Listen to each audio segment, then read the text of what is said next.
Bon, shalom, bien-aimés dans le Seigneur, que Dieu vous bénisse richement. Je vais dire un mot de prière. Tendre Père, je bénis ton nom ce matin pour la grâce que tu m'as accordée, d'être encore de nouveau avec mes frères sur cette plateforme. Gloire et honneur à toi pour toutes tes merveilles dans nos vies. Alors Seigneur, je me confie humblement entre tes mains. Je t'invite de prendre le contrôle afin que Seigneur, dans ce petit temps que nous passerons, puisse être une bénédiction pour chacun d'entre nous. Nos cœurs sont ouverts à toi, Seigneur, parle-nous et bénis nos âmes dans le nom de Jésus-Christ. Amen. Ok, que le Seigneur vous bénisse richement dans la joie encore, de nouveau, retrouver sur cette plateforme. Et je loue, je bénis son nom pour tout ce qu'il fait pour nous. Il est tellement merveilleux, c'est un Dieu réel, vivant que nous servons. Je le loue pour tout ce qu'il a fait pour nous hier au culte. Que son nom soit vraiment béni. Pour sa présence, sa gloire qui descend continuellement, et les soins qu'il nous apporte à cause de l'amour qu'il a pour nous. Voilà. Je voudrais ce matin, par sa grâce, être un peu bref. Je parlerai le titre de l'exhortation, c'est « Ne nous relâchons pas ». Alors pour ça, je vais commencer par lire dans Galates chapitre 6, verset 9. J'ai déjà posté les versets là. La Bible dit « Ne nous lassons pas de faire le bien, car nous moissonnerons au temps convenable si nous ne nous relâchons pas. » Alléluia. Et dans Sophonie, deuxième lecture, dans Sophonie chapitre 3, le verset 16, la Bible dit « En ce jour-là, on dira à Jérusalem, ne crains rien, Sion, que tes mains ne faiblissent pas. » Alléluia. Oh, que son nom soit béni. Frères et sœurs, je voudrais rassurer un bien-aimé ce matin de cette nécessité pour chacun d'entre nous de tenir bon et d'être ferme encore. Dieu, dans son amour, a bâti et est en train de bâtir en nous la diligence. Et je crois de tout mon cœur que dans son amour, il nous a donné les mains de diligence. Nous sommes diligents, ça c'est clair. Et tu le verras. Si vraiment tu étais sincère durant tout ce temps, tu le verras dans ta vie, dans ta manière de faire les choses, dans ta manière d'aborder les choses, dans ta manière de tenir les choses de Dieu. Tu vas voir qu'il y aura un changement. Alléluia. Dieu ne ment pas. Et puis, il ne peut pas se permettre de nous parler comme ça en l'air. Quand il dit quelque chose, c'est parce qu'il veut voir cette chose-là. Et il a tous les moyens à sa disposition pour que ce qu'il dit, ce qu'il nous dit au travers de sa parole puisse être concrétisé, puisse être réel dans nos vies. Est-ce que vous voyez? C'est le Dieu que nous servons. Il n'est pas un homme. Il n'est pas un Dieu imaginaire. Il n'est pas un Dieu fictif. Il est réel. Alléluia. Et la Bible dit ici, c'est l'apôtre Paul qui exhortait les Galates. Il leur disait, ne nous lassons. Là, il s'inclut. Il s'inclut. Donc, lui, Paul, même est concerné par ceci. Il dit, ne nous lassons pas de faire le bien, car nous moissonnerons au temps convenable si nous ne nous relâchons pas. Alléluia. Mon frère, ma soeur, ne te relâche pas. Ne relâchons pas. Amen. Maintenons le cap, gardons le rythme, parce que la Bible est claire. Alléluia. La Bible est très claire. Si nous s'aimons, nous allons moissonner. C'est la parole de l'Éternel. Amen. Parce que Dieu, il est fidèle. Et fera en sorte que les semences que nous avons envoyées en terre, avec les larmes aux yeux, en pleurant, dans la souffrance, Amen, dans les temps éprouvants, durs et difficiles, dans son amour, il permettra à ce que nos larmes soient essuyées. Il permettra à ce que nous récoltions, nous moissonnons. Et le temps de la moisson sera un temps de gloire, sera un temps de joie, sera un temps merveilleux. Amen. Les deux ne se passeront pas au même moment. Amen. C'est pour ça la Bible a dit, l'apôtre Jacques pouvait dire que le laboureur a besoin de patienter. Amen. Quand tu sèmes, il faut labourer. Quand tu laboures, il a besoin de patienter avant de voir le fruit de son travail. Alléluia. Très souvent, nous les chrétiens, nous sommes trop pressés. Écoutez ceci, frères et sœurs. Tous ceux qui nous ont dévancés, le Dieu que Isaac a servi, le Dieu que Abraham a servi, le Dieu qu'Israël, Jacob a servi, c'est le même Dieu que nous servons aujourd'hui. Alléluia. C'est le Dieu d'Israël que tu sais que nous servons. Il nous a adoptés. Alléluia. Amen. Le Dieu des nations ou les dieux des nations sont morts. Le seul Dieu vivant, c'est le Dieu d'Israël. Alléluia. Si tu es togolais, béninois, français, anglais, allemand, qui que tu sois, amen, il n'y a pas un Dieu de l'Allemagne, un Dieu de la France. Le Dieu de l'Allemagne, c'est un démon. Le Dieu de la France, c'est un démon. Le Dieu du Togo, c'est un démon. Le seul vrai Dieu, c'est Jésus-Christ, c'est le Dieu d'Israël. Amen. Toutes ces nations en dehors d'Israël, c'est le diable qui règne sur eux.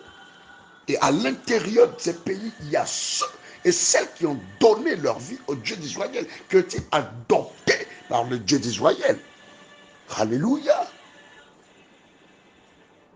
Alors, si c'est le Dieu d'Israël que nous servons, il ne peut pas aujourd'hui changer de politique à notre égard. Il ne peut pas changer sa manière de faire à notre égard.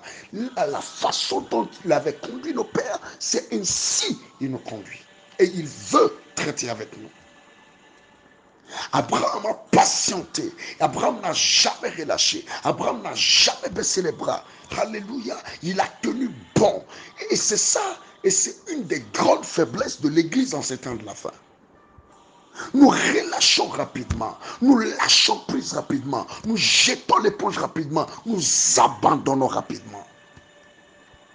Si tu veux avoir des résultats, si tu veux que ta vie produise des fruits, tu as besoin de la patience et tu as besoin de donner du temps à Dieu et tu as besoin de maintenir la pression, de garder le cap. Tu as besoin de lever tes mains haut, d'être continuellement en action.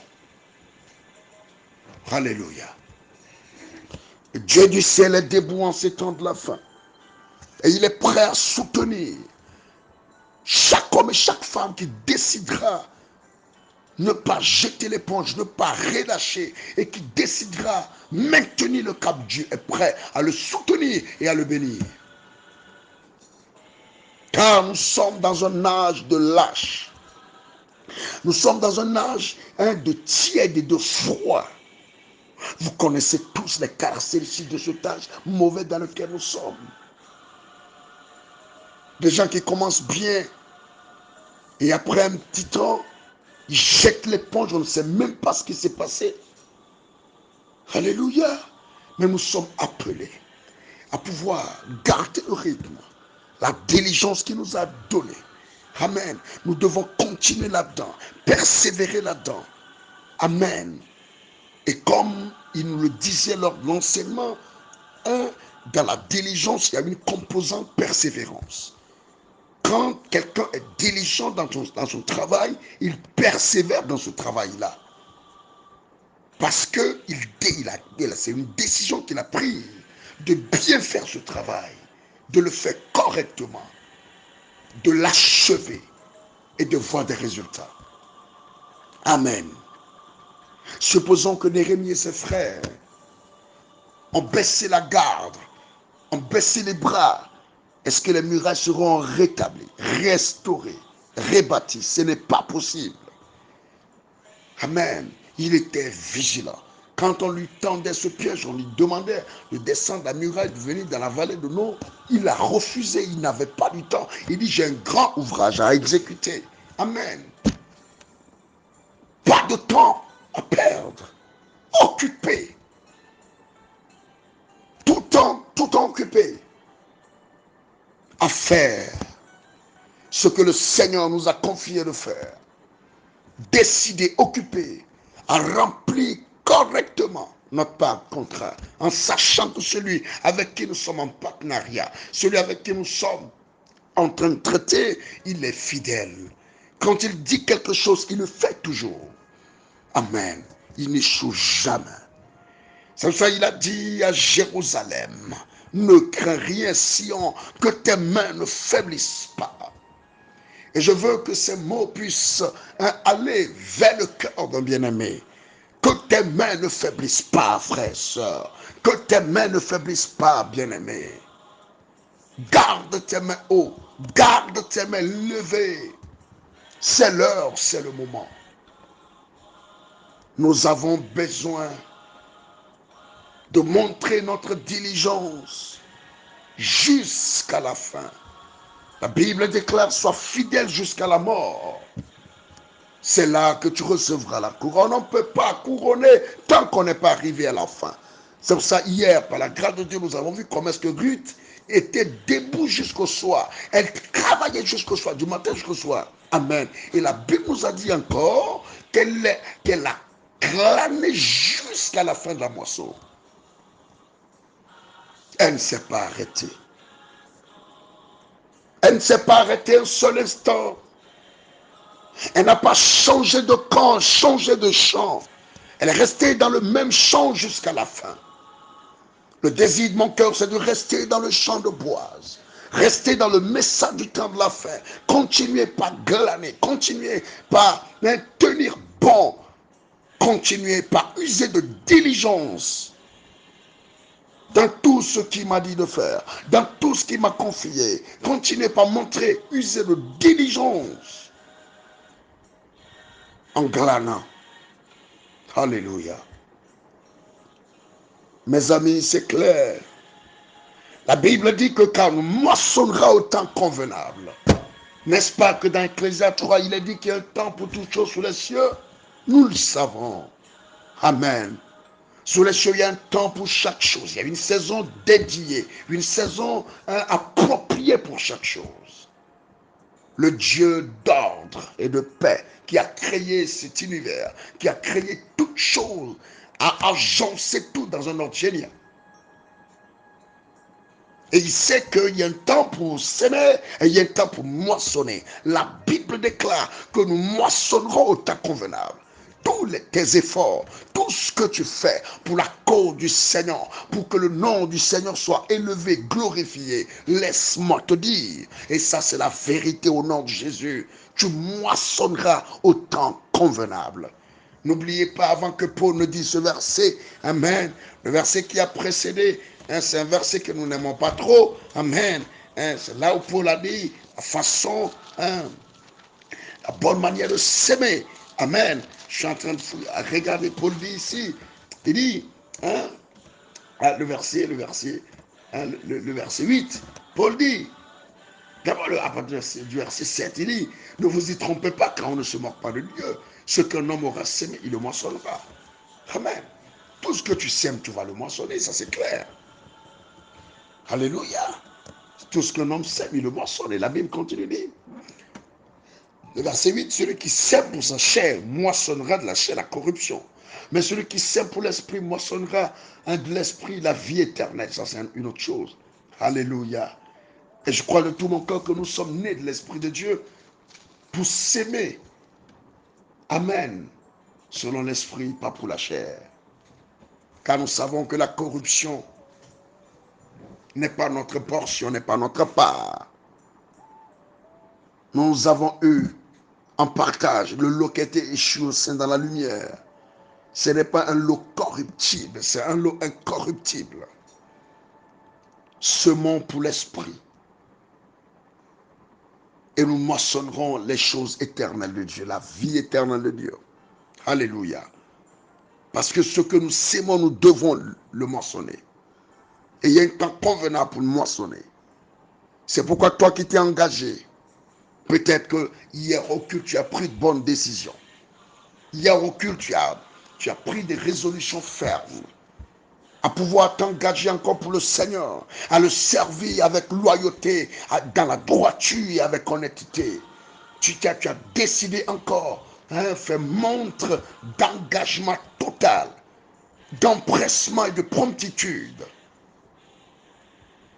Alléluia. Tout comme Jéhoiada, tu as décidé à ce que les affaires du Père puissent bien marcher. C'est bien, c'est bon. Dieu te payera si et seulement si tu peux tenir ferme dans cette décision. Dieu est fidèle. Alléluia. Fortifie tes mains, comme la Bible a dit, le prophète Isaïe l'a dit, et dans son chapitre, 35e chapitre, c'est 3-4, je crois.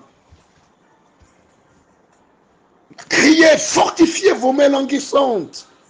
Affermissez vos genoux qui chancellent.